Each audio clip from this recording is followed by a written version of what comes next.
Welcome back, listeners, to our latest episode of The Cosmic Curtain. Today we're discussing the stage play Clue Live, which is currently on its North American tour. But before we dive into all the murder mystery fun, don't forget to like, follow, and subscribe to Cosmic Circus Broadway, or us, the Boxseat Babes, on all social media platforms at Boxseat Babes. RJ, we're here, second show of the night, and straight on to morning. How you doing? Still chugging the caffeine, which I will regret in like an hour, but it's fine.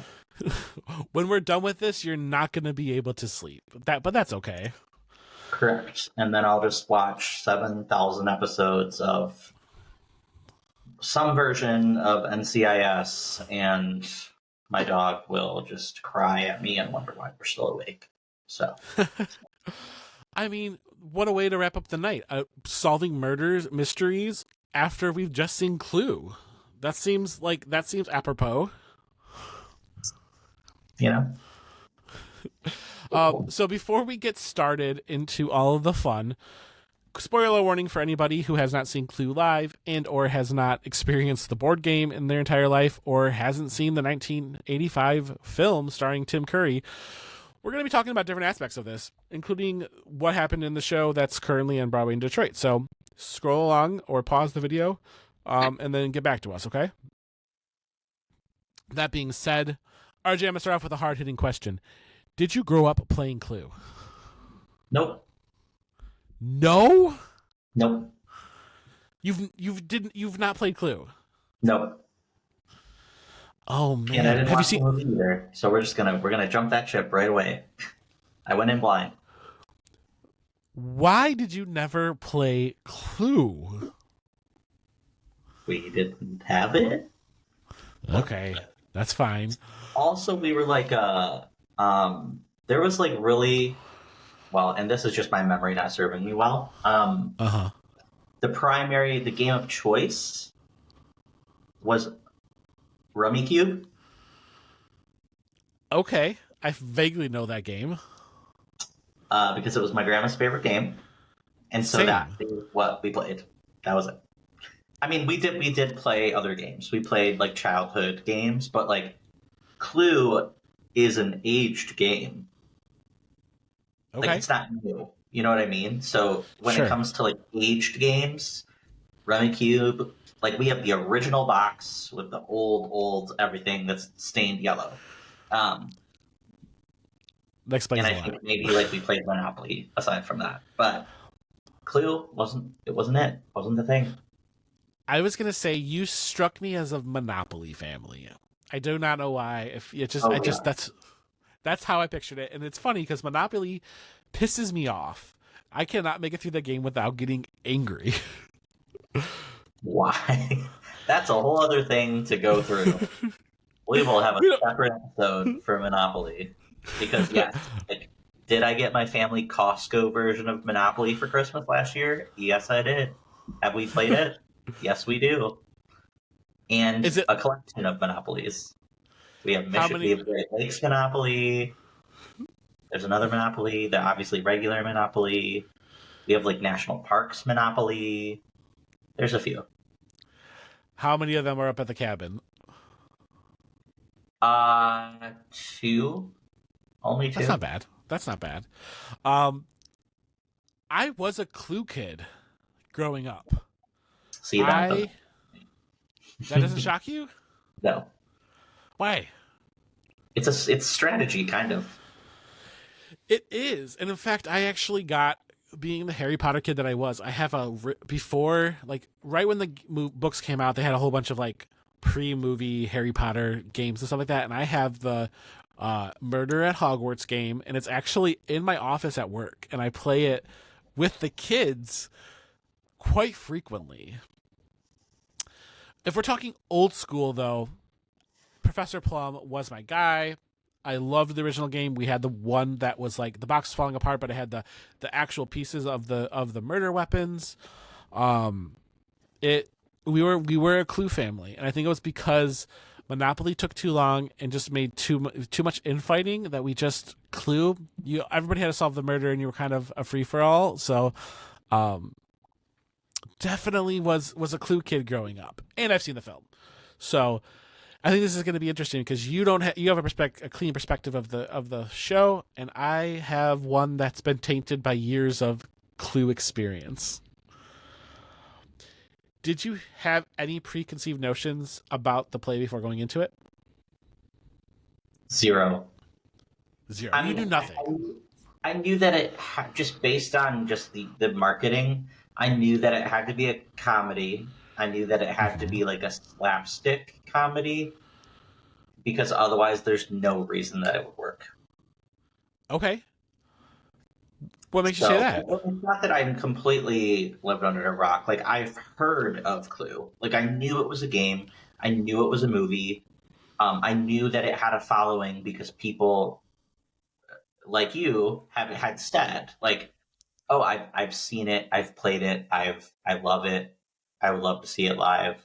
Like it has obviously a following, but I just somehow it totally skipped my radar.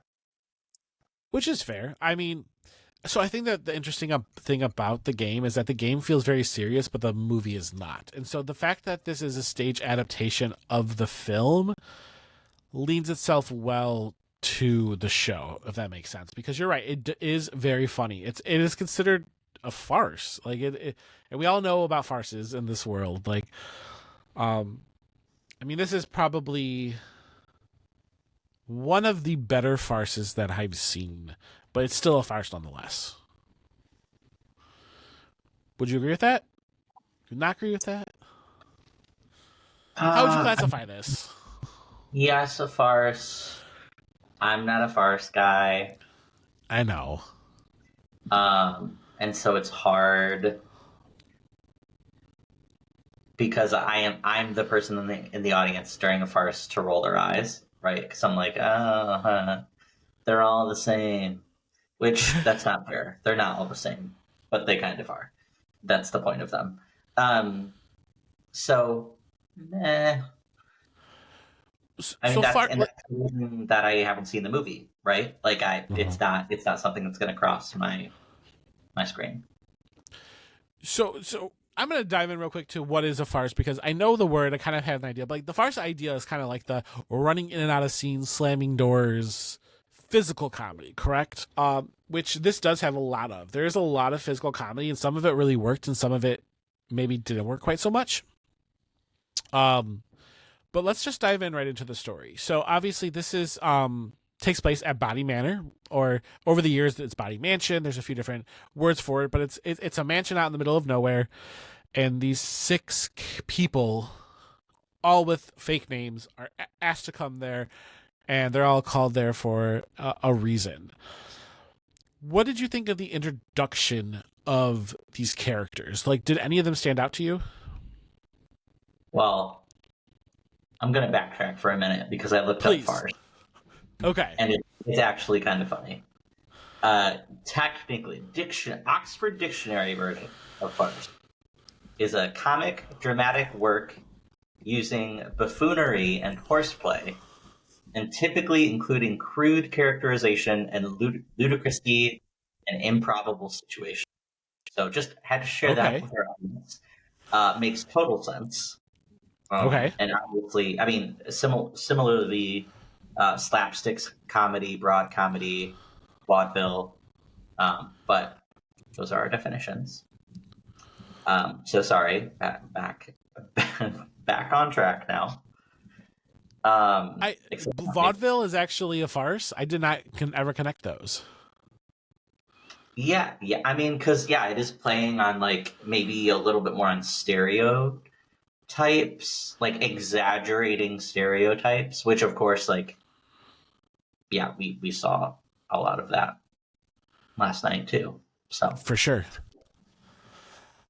Okay, so introductions of characters. Was there any of the characters or the any of the players that came in that struck you? I feel like everybody has their character.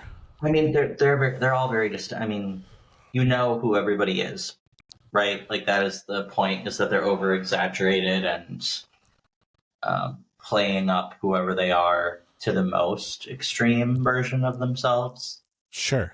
I thought they all did that relatively well. The one that felt the lightest to me was Mrs. White. Really? But I Why? think that that's part of the character. Like she is kind of there's nothing super outgoing about her until she talks. But like physically, she's a little bit quieter, I think, comparatively um, to the others who have kind of more dramatic entrances. Sure. I mean, so just kind of breaking down these characters real quick. I think obviously most people know these, but so you start off with the characters like Mrs. Scarlet, who is the sexy, sultry temptress with a secret, and she's very much the I can't think of another synonym for that. She's just kind of like the very commanding personality of the women who are there because there's three women and there's three men.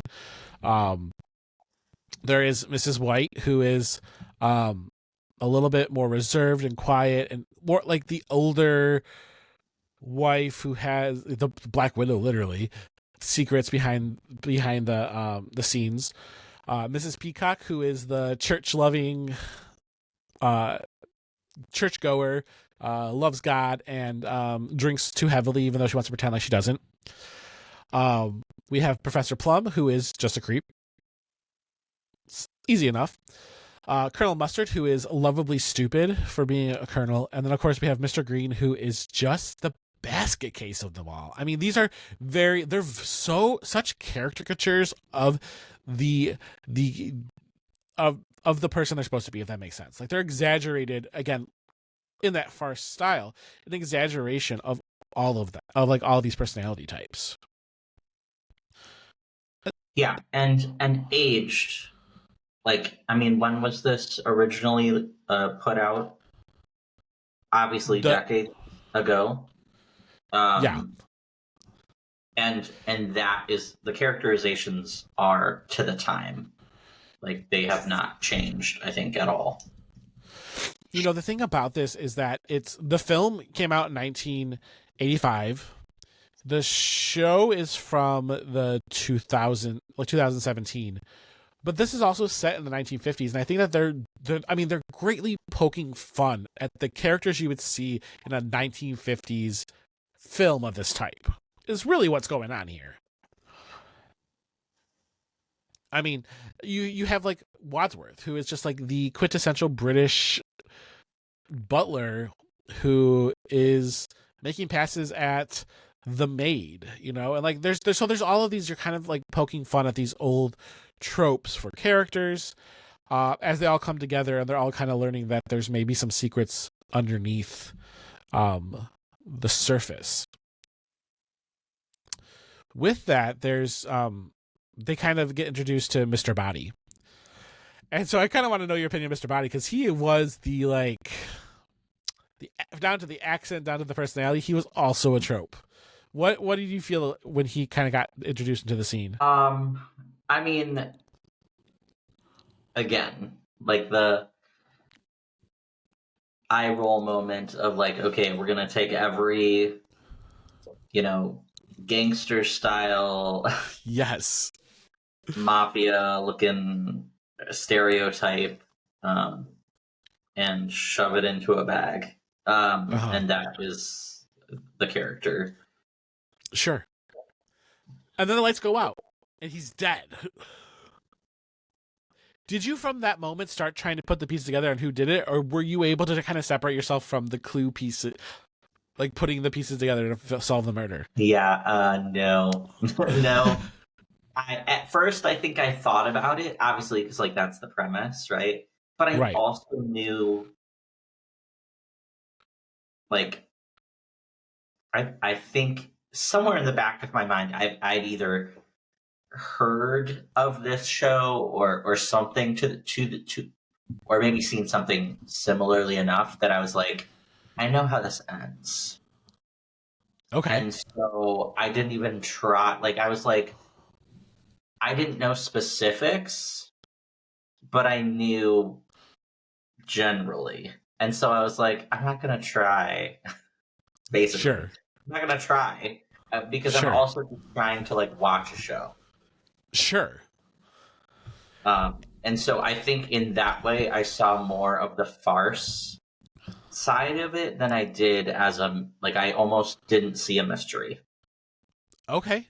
Which makes total sense for this story because in and of itself, there's really not a way to solve this murder. I think that is what's interesting about it is because, like, again, I was trying to put the puzzle pieces together because naturally that's what I love about television. It's what I love about films. I love trying to solve it before anybody else can because I have to be the one that wins. But with this one, there is no winning because of how it kind of resolves, which we'll talk about in a second. Like, there's no real clear definition of how it goes. It depends on who you're listening to. And so there's not anything specific in the story. Like, you're not supposed to solve it because there's nothing to solve. At least that's how it kind of feels. Yeah, and I mean, and even that is, I'd be interested in kind of looking through their thought process about the writing Sure. for it for that purpose. And obviously, it's like hard to do with something like this that has been a film and a game. Like it's unique in that way, which I think Right. is what does draw people to it. And I did see, I mean, I saw a couple people dressed up like the characters. Yep. And in the little bit of research that I did do, like knowing that it has this cult like following, it did very much remind me of when we went and saw. Oh, why am I blanking? Because it's 10 o'clock at night. Around Halloween. Don't ask me to recall. Was it Broadway in Detroit? Yeah. Time Warp. No. Oh, Rocky Horror Picture Show. Yes. And the connection there is the cult like following. Full circle. Okay. Yes. But yes, it felt like that kind of showing too. Like the people that were coming out to see it may not typically come to a Broadway show. Like it almost didn't feel like we were attending a Broadway show. It felt like we were attending a game. Yes. Or a game show. I would agree with that. Because it wasn't like a traditional-esque audience. And I think that's why it leans itself well that it was a bonus show and it wasn't maybe one for the whole, like for the normal season, because this is one that had like, it had specific people who had either like grown up with the film, grown up with the game, had some kind of tie to it, that were coming there to like live an experience, which is what Rocky Horror also does. It's about that experience of being there, being around it, and experiencing something that you had loved, and which was very nostalgic. Well, and I know, shout out to our friends at Broadway in Detroit for putting together seemingly what I understood as a kind of game, clue-like game, prior to the performance as a part of the experience. Just those little things for my opinion, are what makes can make or break a theatrical experience when the show is not maybe like the biggest blockbuster. Sure. You're not going for it to be a blockbuster. You're going because you're enjoying the full experience. So how cool for someone who this is totally their thing, right? They're dressing up, Sure. they're taking the night out. They're going to go grab a drink at the bar. They're going to grab the game card or whatever it was. I personally did not do it, so I can't speak to it. But like super fun, just like very, very engaging. And the people who were going to like it really liked it. I was going to say that I found myself excited and I wanted to try to get there early if I could to do that, because it felt like part of the experience of being like, oh, I get to solve my own murder. I get to do, like, again, there was this whole air and environment that was wrapped into the show that did bring a different energy to it, I think, than saying going to see like a Moulin Rouge. Like there was, we don't, this sounds weird, but we don't get a lot of just like straight, we don't get a lot of straight shows, period, but we don't get a lot of comedies like this rolling through here as well. And that's why I think, like, again, that nostalgic factor of you are connecting in a way from your past. You know, people that were going to see this that I knew were talking about, like, I grew up on the film. When I interviewed Jeff Skowron and Stephen Graham, Graham Stevens, sorry, I asked them about the endings because I knew about the endings of the film because I had seen the DVD, and Graham had mentioned going to the theater and having to see it multiple times so you could see the different endings. Like there's like such a like a environment and a world around this that was drawing those people in. And I think that I think that if you had that connection, it almost made it a better show. Like that deep love for it. Yeah. It's more engaging. It's more immersive. You're not just sitting and taking it in. You're a part of it. Absolutely. And so, like, speaking of the endings, though, I did like that throughout the show, you know, more murders are piling up. You're trying to figure out who it is. You don't really know who it is.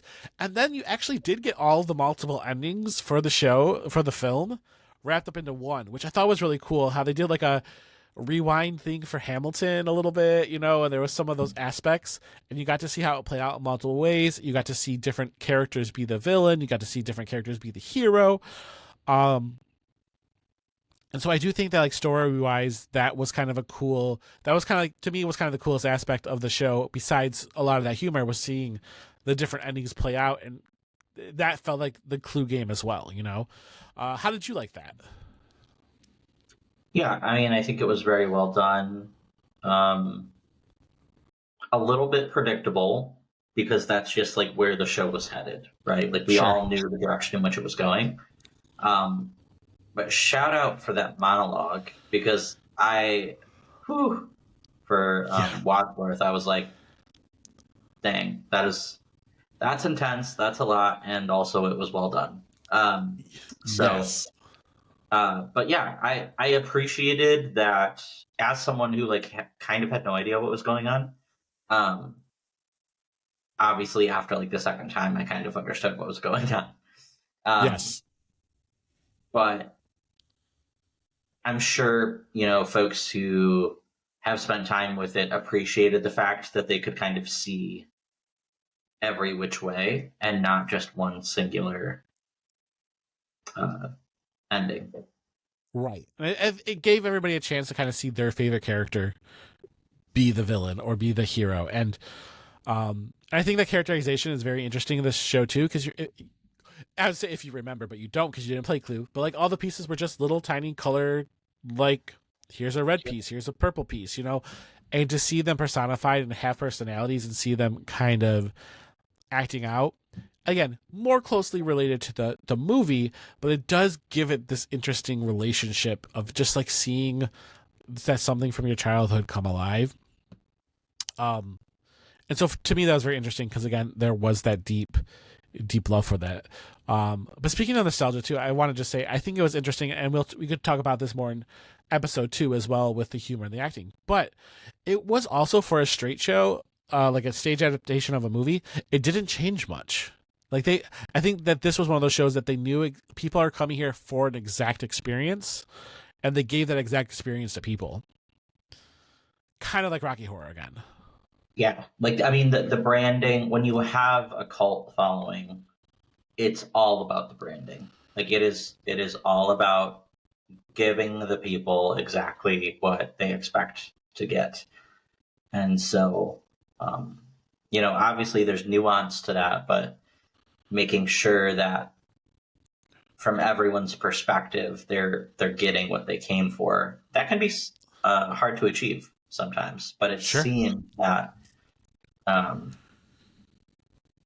people got it from the audience, because again I know farces aren't your thing. You weren't very interested in this, but I'm thinking of even the people we brought. They got it. obviously they had some kind of relationship with this thing, but it felt like audiences really didn't enjoy getting exactly what they wanted. Would you agree with that? Yeah, I mean, I thought it was very well received, and it was like people did laugh out loud. Like it wasn't there was didn't seem to be any hesitation to enjoy what was happening, which sometimes with these types of shows you can get a quieter audience, and then it feels like a different experience because everyone's just holding everything in. But Uh-huh. this didn't feel that way. I think because the personification was done so well, people felt comfortable laughing out loud and laughing, even if they were the only one laughing at their Sure. particular person, right? Like we all have that. You know, you have your favorite character, and that's the person that you're really rooting for or really laughing at or whatever. And it was clearly happening. Absolutely. And so we have covered the story, we have covered the characters, so that means we are done with part one of our Clue discussion. But stay tuned as we return for part two, where we discuss more of the farcical hilarity from this murder mystery stage show. Thanks again for joining us in our box seats. I'm Brian, and this is my partner here is RJ, and we are waiting till our next curtain call. Take care.